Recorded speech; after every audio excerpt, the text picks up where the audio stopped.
यो अब हाम्रो जुन यो नेप्से जुन छ सेकेन्डरी मार्केट, सो नेप्सेमा चाहिँ इन जनरल नट एसिमेट्रिक भन्छ। यसमा चाहिँ एसिमेट्रिक सिमेट्रिकल इन्फर्मेसन छ भन्छ। सो बायरलाई जे नलेज छ इन्फर्मेसन छ सेलरलाई पनि त्यही नै हो। सो इट्स अ फेयर भनेर भन्छ इन जनरल नेप्से चाहिँ। अब एसिमेट्रिक इन्फर्मेसनको कुरा गर्दा चाहिँ 3 टाइप्स अफ एसिमेट्रिक इन्फर्मेसन हुनसक्छ। इन्फर्मेसन चाहिँ 3 टाइपले गर्दा चाहिँ एसिमेट्रिक हुनसक्छ। अनेक एक्सेस टु इन्फर्मेसन हुनसक्छ र जसको इम्प्याक्ट पनि हुन्छ। त्यहाँ हेर्ने भने चाहिँ we have adverse selection, signalling र मोरल हेजार्डको कुराहरू आउँछ। अब एडभर्स सेलेक्सन भने के हो हेर्नु यहाँ। A situation where selection process in any economic activity result in a pool of individuals with economically undesirable outcome.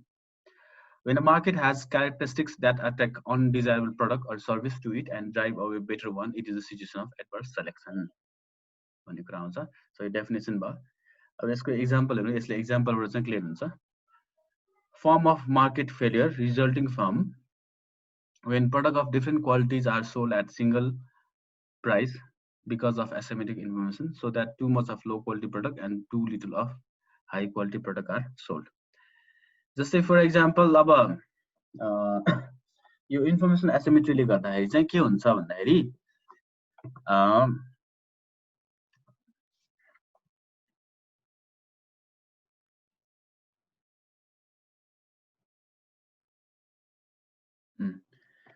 जस्तै यो second hand market, second hand यो युज्ड कारको कुरा गरौँ हैन। युज्ड कारको कुरा गर्दाखेरि चाहिँ अब मार्केटमा के हुन सक्छ भन्दाखेरि ब्याड क्वालिटीको युज्ड कार पनि हुन सक्छ, गुड क्वालिटीको युज्ड कार पनि हुन सक्छ हैन। अहिले सिम्प्लिसिटीको लागि के सम्झौँ भन्दाखेरि बजारमा एउटै मोडलको मात्र कार छ, एउटै मोडलको कार चाहिँ सेकेन्ड ह्यान्ड छ। सेकेन्ड ह्यान्ड कार चाहिँ कारोबार हुन लाग्छ। अब त्यहाँ चाहिँ के छ भन्दाखेरि ब्याड क्वालिटीको युज गर्दा गर्दा ब्याड क्वालिटी भइसकेका कारहरू धेरै छ, तर थोरै मात्र युज गरेर मेन्टेन गरिरहेको एकदम राम्रो बनाइरहेको युज कार चाहिँ थोरै छ।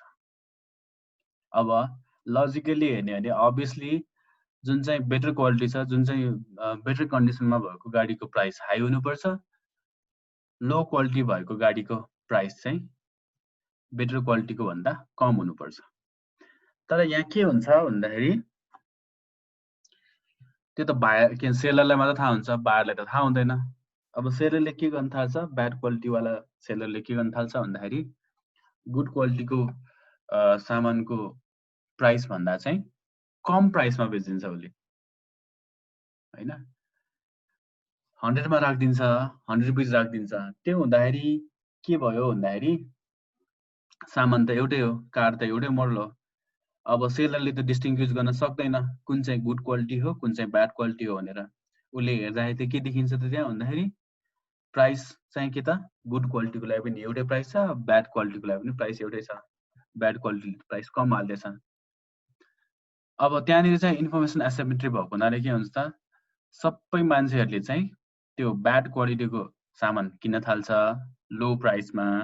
त्यो हुँदाखेरि के हुन्छ त गुड क्वालिटीको प्रडक्टले चाहिँ मार्केट पाउँदैन, उनीहरूले बेच्न पाउँदैन, मार्केट पाउँदैन, किनकि उसले प्राइसै पाएन।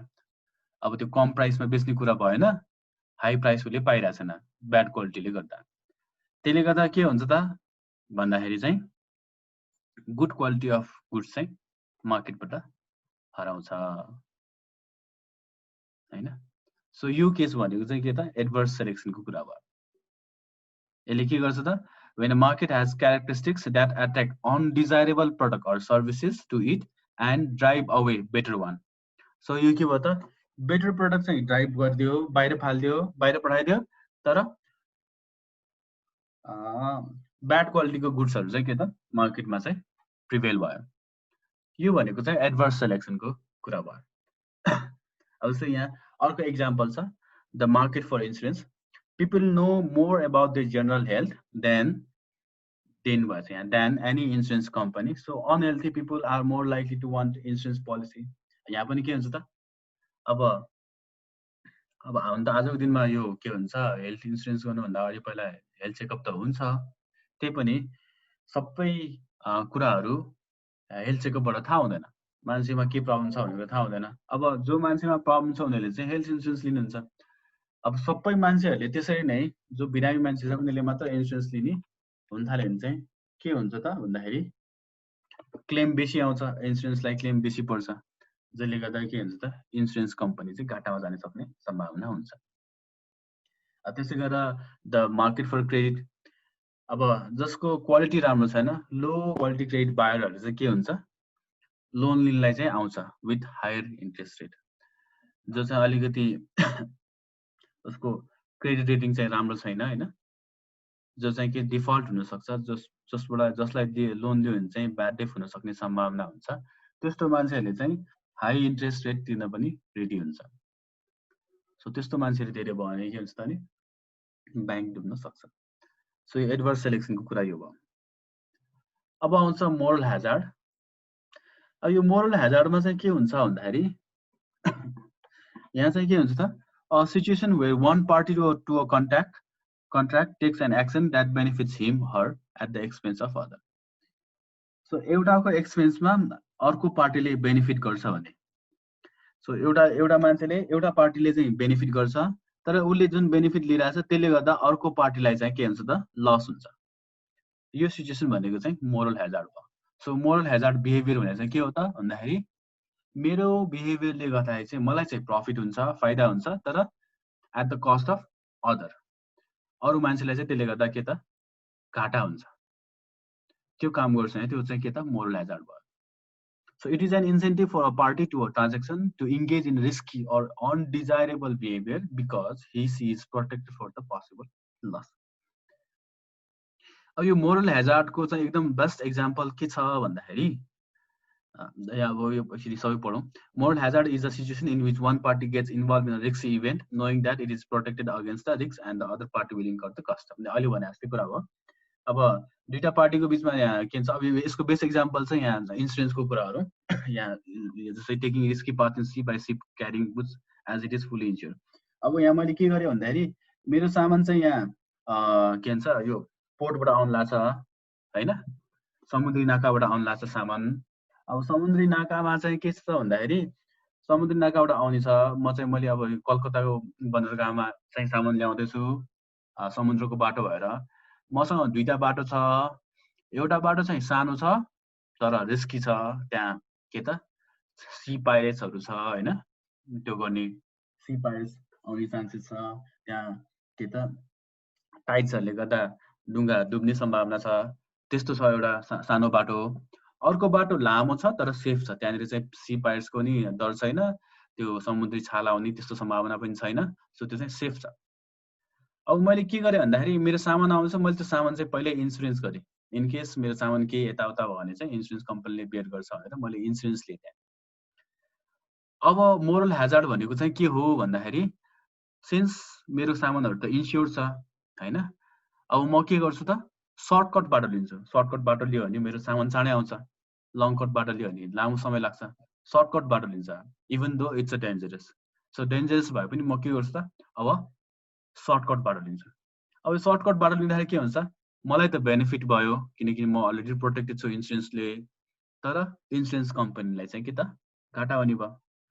So this is the best example of moral ह्याजार्ड।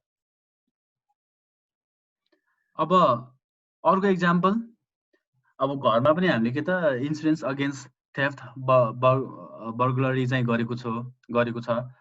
त्यो भइसकेपछि के भयो त हाउस ओनर चाहिँ अलिकति बेफिक्री भयो, घरमा चाहिँ जुन सेफ्टी मेजरहरू राख्नुपर्ने हो त्यसमा चाहिँ उसले राखेन। मेरो घर अलरेडी इन्सुरेन्स प्रोटेक्टेड छ, घर हरायो, घरमा सामानहरू हरायो अथवा केही प्रिसियस सामानहरू हरायो भने इन्सुरेन्स कभरेज छैछ, त्यही हुनाले ऊ चाहिँ के त सेफ्टी मेजरमा चाहिँ त्यति ध्यान दिएन। त्यस्तो कुराहरू चाहिँ आउँछ। अब जस्तै यो बाइक इन्सुरेन्सको कुरामा गरौँ, मैले महँगो बाइक किनेको छु होइन, अब मैले फुल इन्सुरेन्स गरेको छु, त्यही हुनाले अब म पार्किङ चाहिँ जथाभावी गर्छु, सेफ ठाउँ नहेरिकन मेरो बाइकको इन्सुरेन्स छैछ क्या अरे, मेरो बाइक हरायो नै भने पनि इन्सुरेन्स दिइहाल्छ भन्ने हिसाबमा चाहिँ के गर्छु त म जहाँ पाए त्यही इन्सुरेन्स गर्छु। त्यो कुराहरू भयो। सो यो भनेको मोरल ह्याजार्ड भयो। अब आउँछ सिग्नलिङ। अब सिग्नलिङमा चाहिँ के हुन्छ, अब यो हेरौँ के छ यता डेफिनेसनमा। It can be defined as an attempt by an inform party to send an observable indicator of his or her hidden characteristics to an informed party. जस्तै यहाँ इक्जाम्पल छ, car agent providing guarantee signal that the quality of car. अब यहाँ चाहिँ सिग्नलिङमा चाहिँ के त, जुन चाहिँ एकदम फिजिबल छ, जुन चाहिँ एकदम अब्जर्भेबल छ, जुन चाहिँ मान्छेले एकदम नोटिस गर्ने कुराहरूमा चाहिँ सिग्नलिङ गर्नु आफ्नो प्रडक्टको बारेमा। इभन दो त्यो प्रडक्टको क्वालिटी नराम्रो भयो पनि के भयो त भन्दाखेरि यहाँ सिग्नलिङ गरेछ। जस्तै यहाँ कार एजेन्टले के गर्यो त भन्दाखेरि त्यो कारलाई चाहिँ के त, कारको केसमा चाहिँ ग्यारेन्टी दियो। मेबी त्यो कारको क्वालिटी नराम्रो हुन सक्छ, तर उसले चाहिँ ग्यारेन्टी दिएर के सिग्नल गर्यो भन्दाखेरि त्यो कारको क्वालिटी चाहिँ हाई छ भन्ने कुरा चाहिँ के त सिग्नलिङ गरिदियो। त्यो भनेको सिग्नलिङ भयो। त्यस्तै गरेर यो वर्करहरूले जब काम जान्छ, इम्प्लोयरहरूलाई के आफ्नो स्किलको बारेमा कसरी सिग्नलिङ गर्छ त भन्दाखेरि एजुकेसनल ब्याकग्राउन्ड होइन, कहाँबाट उसले एजुकेसनल डिग्री लिएको छ, उसको ग्रेड कति अब्टेन गरेको छ, त्यसको बेसिसमा चाहिँ आफ्नो स्किल प्रोडक्टिभिटीलाई चाहिँ उसले के त सिग्नलिङ गर्छ। सो त्यो भनेको सिग्नलिङ भयो। अब यो सिग्नलिङमा चाहिँ के हुनसक्छ, इन्फर्मेसन एसिमेट्री के हुनसक्छ, उसले त्यहाँ ग्यारेन्टी त दियो, तर कारको क्वालिटी त मलाई पो थाहा छ त, कस्तो राम्रो छ, कति राम्रो छ, कति राम्रो छैन भन्ने कुरा होइन। जस्तै फर इक्जाम्पल, बेस्ट इक्जाम्पल के भन्दाखेरि हाम्रो बाइकहरूमा चाहिँ ब्याट्रीको वारेन्टी चाहिँ 1 वर्ष दिइरा हुन्छ होइन। हामीलाई थाहा छ कि अब राम्रोसँग चलायो भने, राम्रो ब्याट्री हो भने 1 वर्ष होइन, धेरै वर्ष नै छ, ठिक छ। तर के त ब्याट्रीको वारेन्टी चाहिँ 1 वर्ष चाहिँ दिन्छ। सो यसले यहाँ के सिग्नलिङ गरिरहेको छ भन्दाखेरि ब्याट्री चाहिँ राम्रो, ब्याट्रीको चाहिँ क्वालिटी राम्रो छ भन्ने हिसाबमा चाहिँ ब्याट्रीको चाहिँ यहाँ वारेन्टी दियो। अब यो केसमा के हुनसक्छ त, के भन्छ, अनडिजायरेबल रिजल्ट के हुनसक्छ, ब्याट्रीको कन्डिसन नराम्रो भए पनि 1 इयरको चाहिँ वारेन्टी दियो। अब जसोसुकै ब्याट्री भयो भने 1 इयर त टिकिहाल्छ, टिक्यो। त्यसपछि 1 इयर सकिने बित्तिकै ब्याट्री बिग्यो भने के भयो त, अब त्यो किन्ने मान्छेलाई चाहिँ बेफाइदा भयो। अब इन जनरल त ब्याट्रीको हेल्थ त 1 वर्ष 2 वर्षभन्दा माथि नै हुन्छ होइन, तर नराम्रो ब्याट्रीको हेल्थ पनि 1 वर्ष चाहिँ हुन्छ भन्ने कुरा थाहा छ। त्यसले गर्दा अब 1 वर्षको वारेन्टी दियो, अनि 1 वर्ष कट्ने बित्तिकै के त ब्याट्री बिग्रियो। त्यहाँ अब सेल गर्ने मान्छेले त ब्याट्रीको के छ वारेन्टी त दिएको छ। सो त्यहाँनिर चाहिँ यसरी अनइक्वली एक्सेस टु इन्फर्मेसनले गर्दाखेरि चाहिँ एउटा पार्टीले चाहिँ लस बियर गर्न पर्ने हुनसक्छ अर्को पार्टीले गर्दा। सो यहाँ तीनटा केसेसहरू भयो, इन्फर्मेसन एसिमेट्रीको कुराहरू र त्यसको रिजल्टहरू के हुनसक्छ भन्ने कुरा भयो। यो भयो। अब यो च्याप्टरको last topic principal agent problem. अब यो पनि फाइनेन्स स्टुडेन्टहरूको लागि खास ठुलो कुरा होइन।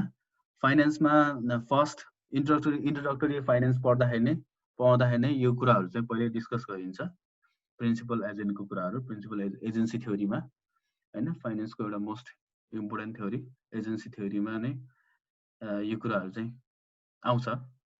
अब यो प्रिन्सिपल एजेन्ट प्रब्लमले के भन्छ त भन्दाखेरि अब यहाँ हेरौँ, problem arising when agent pursue their own goal rather than goal of principal। अब यो चाहिँ के भन्छ, मोडर्न डे फर्महरूको चाहिँ एउटा प्रब्लम हो। हामीले अब different objective of the firm पढ्यौँ, प्रफिट म्याक्सिमाइजेसनको कुरा पढ्यौँ, सेल्स म्याक्सिमाइजेसनको कुरा पढ्यौँ होइन, म्यानेजर्स युटिलिटी म्याक्सिमाइजेसनको कुरा पढ्यौँ, भ्यालु म्याक्सिमाइजेसनको कुरा पढ्यौँ होइन। त्यहाँनिर हामीले हेऱ्यौँ भने प्रफिट म्याक्सिमाइजेसनलाई छोडेर अरू अब्जेक्टिभमा हेऱ्यौँ भने there is a diverse between share holder and the manager होइन। कम्पनीको ओनर एकजना हुन्छ, कम्पनीलाई चलाउने एकजना हुन्छ। सो अब कम्पनी चलाउने एकजना छ, कम्पनीको ओनर एकजना छ। त्यो भएपछि त्यहाँनिर when there is a diverse between stock holder and the manager, त्यहाँ चाहिँ कन्फ्लिक्ट अफ इन्ट्रेस्टको कुरा आउँछ। त्यहाँ चाहिँ कन्फ्लिक्ट अफ इन्ट्रेस्ट हुन्छ। त्यहाँनिर चाहिँ के छ, म्यानेजरको गोल एउटा हुन्छ, ओनरको गोल चाहिँ अर्को हुन्छ। सो त्यसले गर्दा क्रिएट हुने प्रब्लम भनेको के हो त, प्रिन्सिपल एजेन्ट प्रब्लम हो। So principal agent problem occurs when one party work on behalf of or work for other party where both parties have conflicting objective।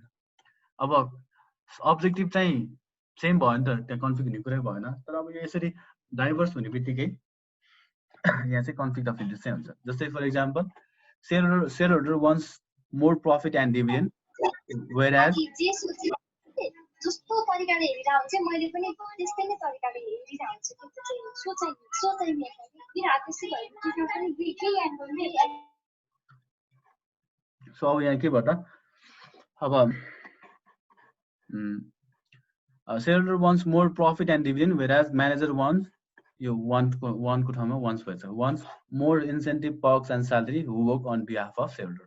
यहाँनिर कन्फ्लिक्ट अफ इन्ट्रेस्ट भयो, त्यसले गर्दा चाहिँ प्रिन्सिपल एजेन्टको प्रब्लम हुन्छ। अब यहाँ यसो हुँदाखेरि के हुन्छ त, म्यानेजरले चाहिँ म्यानेजरको इन्सेन्टिभ चाहिँ मानौ के त सेल्ससँग टाइप छ, तैँले सेल्स यति गरिस् भने अथवा तैँले रेभेन्यू यति ल्यायो भने चाहिँ यति चाहिँ तँलाई के त इन्सेन्टिभ हुन्छ भन्ने कुरा चाहिँ टाइप गरेछ भने उसको अब्जेक्टिभ के कहाँनिर हुन्छ त, उसको अब्जेक्टिभ भनेको सेल्स इन्हान्स गर्नेतर्फ हुन्छ rather than the profit enhancement. जस्तै managers may engage in the project which may fulfill his target, for example sales target, and hence high incentive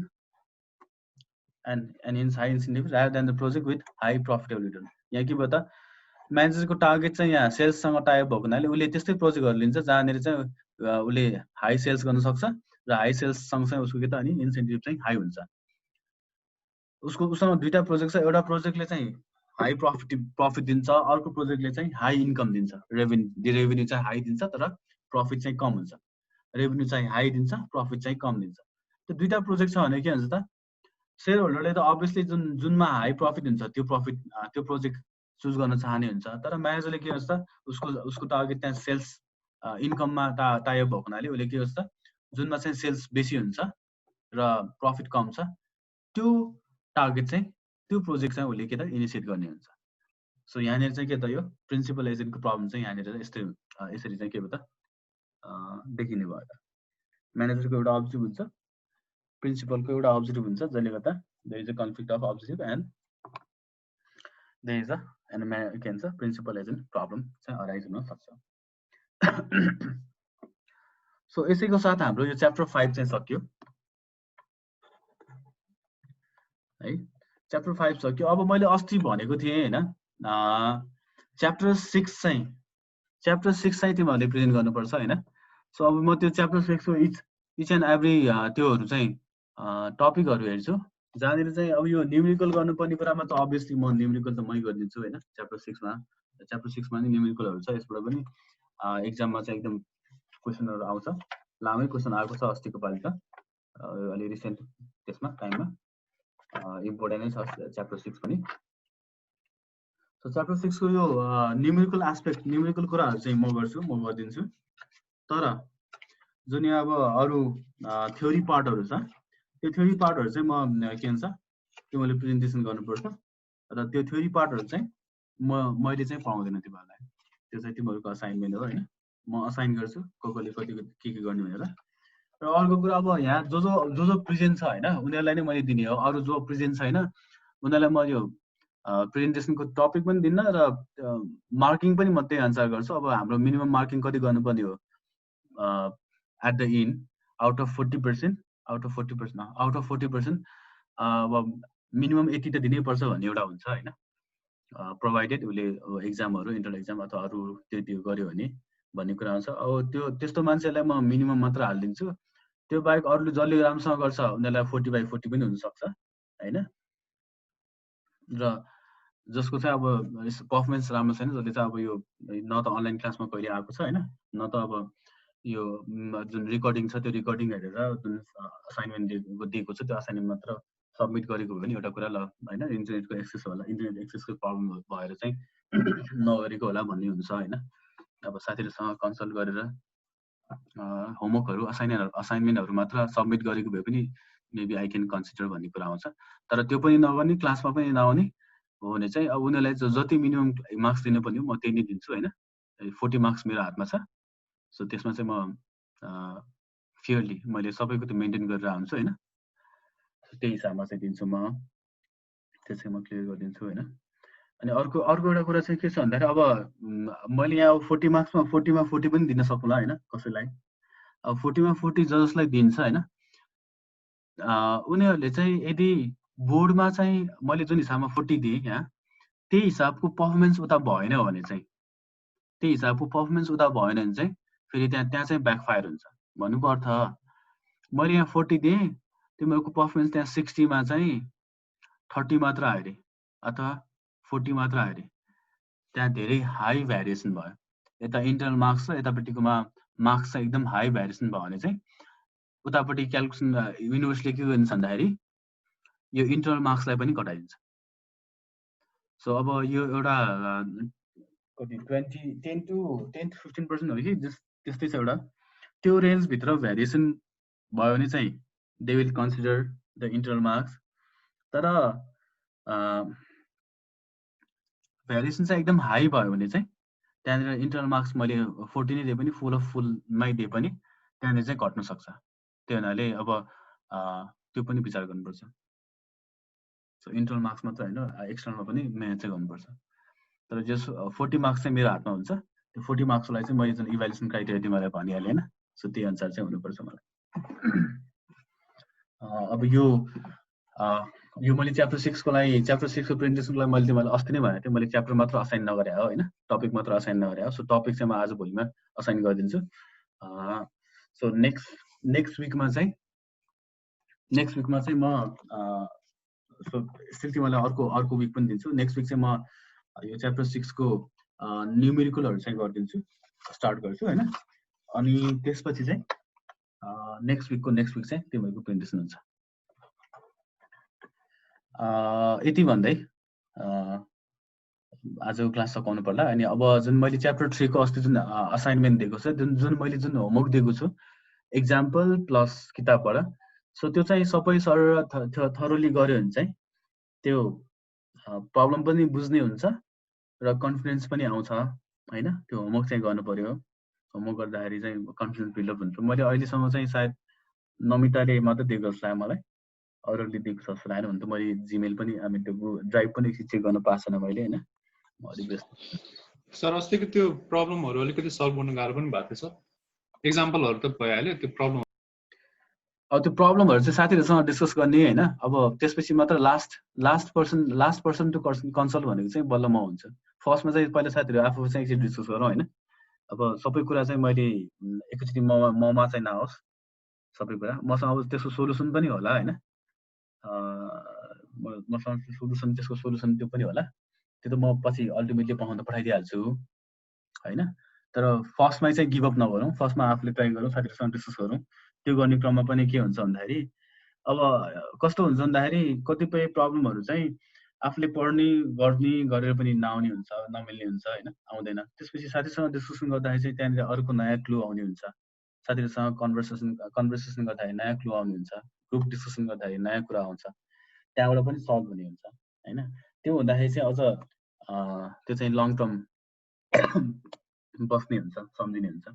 अब टिचरले गर्यो, जे पनि टिचरले गरिदिने भन्ने हुन्छ, टिचरले गर्यो, त्यसपछि त्यो गरेको बेला साह्रै, त्यसपछि त्यो बेला बुझे जस्तो हुन्छ, आफ्नो इफोर्ट त्यति पढाइ हुँदैन होइन, अनि त्यो पछि बिर्सिन्छ कि। सो त्यही मेरो सजेसन चाहिँ के भन्दाखेरि पहिला आफू ट्राई गरौँ होइन, त्यसपछि साथीहरूसँग आफू ट्राई गऱ्यो भने साथीहरूसँग कन्सल्ट गरौँ, डिस्कस गरौँ, त्यसपछि त्यहाँबाट पनि भयो भने चाहिँ लास्टमा मलाई भन्नु, अनि त्यसपछि बल्ल म हेरिदिन्छु। अब यो त भइहाल्यो। अब इफ पोसिबल अब मैले यता यहाँ अब यो त्यता सम्झना पब्लिकेसनको उसँग कुरा पनि गरिरहेको छु। मलाई चाहिँ यसको यो सोल्युसनको चाहिँ यो बुकको सोल्युसन चाहिँ छ भने सफ्ट कपी पठाइदिएँ भनेर भनेको छु मैले होइन। अब त्यो पायो भने चाहिँ अब त्यो पनि म पठाइदिउँला, फरवर्ड गरिदिउँला, त्यो भने अझ बेटर हुन्छ होइन। त्यसो यो किताबको सोल्युसनको लागि मैले पनि कन्ट्रिब्युट गरेको थिएँ, त्यो हुनाले सायद मलाई दिनु त पर्ने हो। अब त्यो भने ठिकै छ, अदरवाइज जस अब त्यो कुरा नजाउँ, त्यसमा त्यो तर्फ नजाउँ। त्यो जस अहिलेको लागि चाहिँ के बुझ्नु भन्दाखेरि आफूले ट्राई गरौँ, आफूले ट्राई गरेर साथीहरूसँग एकचोटि डिस्कस गरौँ, त्यहाँबाट नि भएन भने चाहिँ म गाउँ। ओके, र अहिले आफूले जति गर्न सकेको छ त्योहरू चाहिँ पठाउँ, म हेरौँ कि होइन, कतिसम्म आफूले गरेको छ त्यो कुरा पनि हेर्नु पर्यो नि त, नआएको त ठिकै छ। ल यसैको साथ म यहाँ टुङ्ग्याउँछु आजको क्लास।